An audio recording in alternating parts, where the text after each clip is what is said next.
The heart of Syria's third biggest city, now in ruins. But the problem in the old city of Homs isn't just physical devastation. Rebel-held areas here have for months been cut off by Syrian government forces.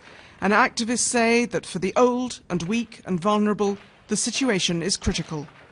We have at least 3,000 to 4,000 innocent civilians inside the siege areas. It's so bad. After 600 days in a row under siege, there is no food.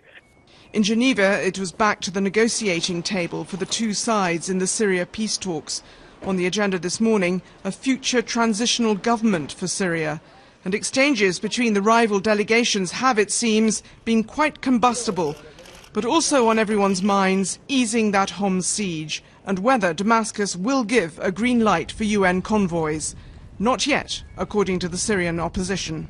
The regime is saying that he is going to allow the convoys. There are 12 trucks of Red Crescent waiting there for the regime to allow them in, but they are not allowed yet. We will judge the regime but by what it does, not by what it says. From early on in this three-year conflict, Homs has been bombarded and, according to activists, is still being shelled daily. There have been efforts before to get blockades lifted, to allow humanitarian aid in. The process of negotiation with the Syrian government has always been complex, and it's not clear whether the talks in Geneva are helping or hindering.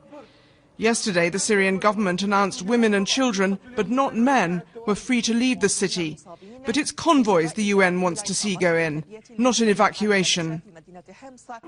Getting UN aid convoys into Homs was supposed to be an easy thing for President Assad to say yes to, a test of his cooperation. But if he doesn't agree, and if the political talks here in Geneva this morning have run into deadlock, well, then hopes of early progress for this Syrian peace process may have been too ambitious. Bridget Kendall, BBC News, Geneva.